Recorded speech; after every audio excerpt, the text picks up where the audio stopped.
guys, bersama saya lagi dalam Alright Novel Channel. So ini dia satu isu yang begitu hangat sehingga kan satu Malaysia tibai dan juga kecam individu yang bergelar sebagai POKT ini, sahabat-sahabat semua. Apa yang beliau nyatakan ulas ya dalam sosial media beliau apabila membuat kenyataan ya kononnya tindakan kerajaan ya untuk membawa masuk ya mereka-mereka yang cedera, yang sakit, ya rakyat P ini ya mengecam menimbulkan ya kemarahan rakyat Malaysia.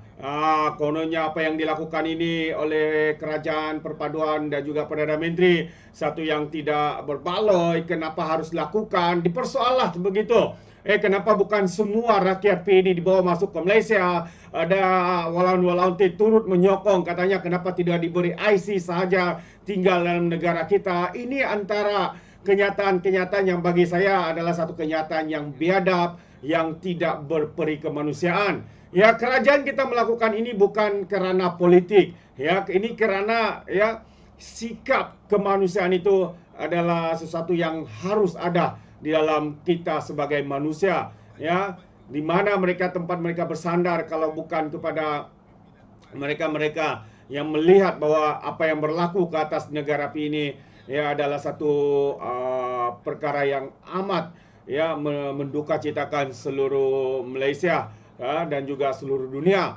Namun apa yang berlaku kerana mendapat kecaman yang begitu hebat, kecaman yang begitu kau-kau, ya individu ini akhirnya telah membuat satu video permohonan maaf kerana bersikap biadab dan mengaku telah membuat satu kesalahan ya untuk mempersoalkan kerajaan ini dan juga tindakan Perdana Menteri kita. Jadi sahabat semua, saya ingin membawakan kita untuk mendengar permohonan maaf daripada individu ini yang bergelar POKT ini, sahabat semua. Jadi tanpa membuang masa, ayo kita tonton video ini. Okey, Assalamualaikum. Selamat pagi semua kepada seluruh rakyat Malaysia, terutama sekali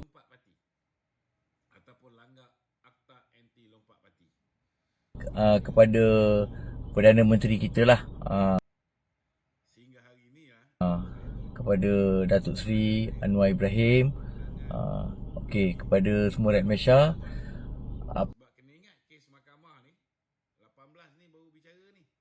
Apa yang penting nak bagi tahu mengenai video pokteh yang viral ya baru-baru ni. Pokteh mengaku silap dan pokteh mengaku salah lah. Mungkin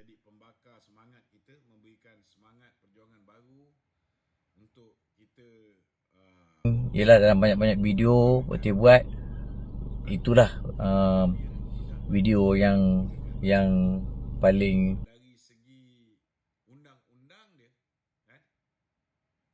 silap lah yang pokteh dah buat ya. Jadi pokteh mengaku salah lah ya. Selama beberapa hari muka pokteh viral lah di media sosial. Pokteh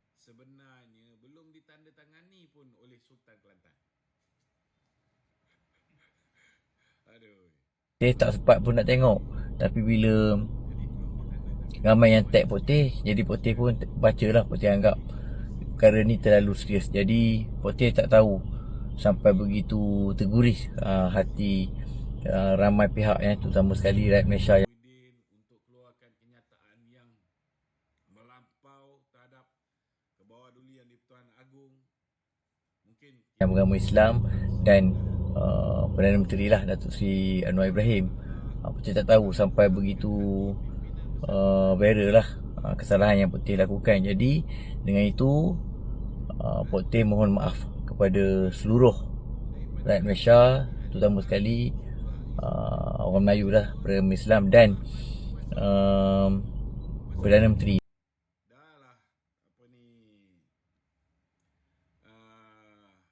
Kita buat pilihan raya ni kerana kononnya YB Azizi langgar akta anti Datuk Seri Anwar Ibrahim. Dan apa yang pokteh nak minta lah, selepas pokteh minta maaf ni, apa yang pokteh nak minta, pokteh mohon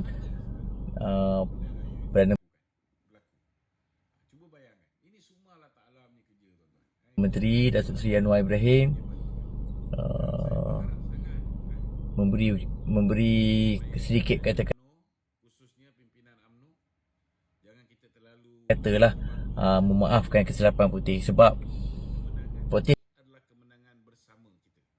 teruk dikecam lah, teruk dikecam, bukan saja teruk dikecam lah, tapi sampai Putih tertekan setiap hari. Jadi Putih harap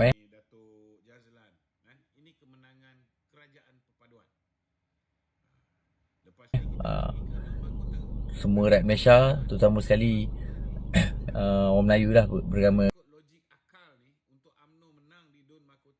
Islam, maafkan Putih.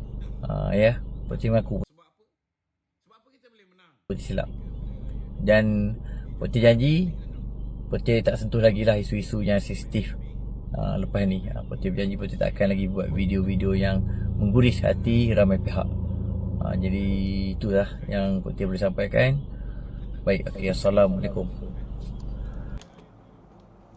Alright, itu dia sahabat semua. Selepas membuat kesilapan, mengkritik dan mempertikaikan usaha baik kerajaan Malaysia, usaha baik Datuk Seri Anwar Ibrahim, akhirnya selepas mendapat kecaman, selepas kena tibai oleh satu rakyat, satu Malaysia, tampil untuk memberikan permohonan maaf.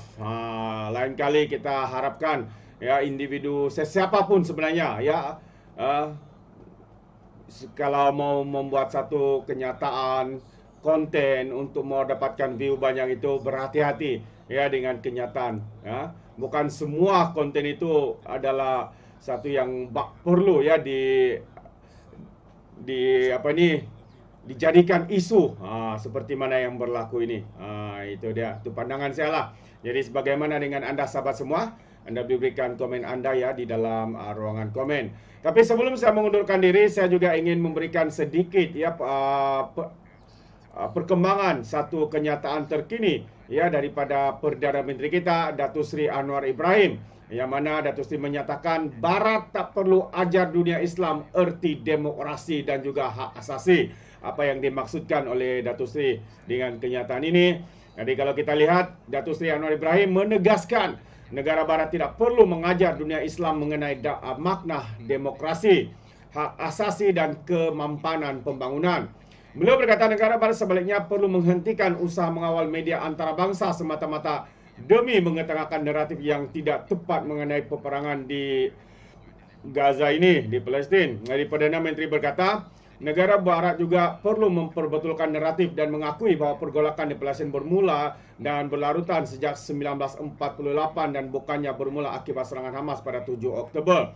Jadi kita perlu jelas dan tidak boleh tentukan negara Barat yang mahu memulakan naratif serangan berterusan di Palestin bermula sejak tindakan ketenteraan Hamas pada 7 Oktober lalu, kata Datuk Seri. Tambah lagi, pemusnahan berterusan di PI ini berlaku sejak 1948 lagi. Diikuti pencerobohan langsung ke Masjid Al-Aqsa pada 1969, malah kini pemusnahan berterusan sama ada infrastruktur atau manusia serta genosid. Ini yang berlaku katanya ketika berucap merasmikan Muktamar Masjid se-Malaysia untuk Al-Aqsa dan Palestin di Masjid Wilayah Persekutuan Kuala Lumpur kemarin. Jadi sahabat semua, itu antara kenyataan daripada Perdana Menteri kita menegaskan bahawa Barat tak perlu ajar dunia Islam erti demokrasi, hak asasi dan isu pembangunan katanya. Itulah antara ketegasan daripada Perdana Menteri kita, walaupun seringkali dipersoalkan oleh individu-individu walaun-walaunti tentang bagaimana negara kita, pendirian negara kita, terutamanya berkaitan dengan keganasan di PI ini sebenarnya tidak boleh dipertikaikan lagi. Cuma mereka geng-geng walaun-walaunti, mereka yang pembenci, penghasut saja yang membuat kenyataan-kenyataan yang tidak bertanggung jawab seperti itu. Jadi ini dia satu perkara yang amat mengejutkan kita. Tapi apapun, sekiranya anda mau berikan sebarang komen, pandangan, anda boleh berikan di dalam ruangan komen. Jadi izinkan saya untuk mengundurkan diri, dan seperti biasa peribahasa mengatakan tapapun kangkap 2 tahun keinginan. Dalam bahasa Melayu, tepuk dada tanya selera. Sekian saja daripada Alright Nampak Channel. Saya kita berjumpa lagi. Bye bye.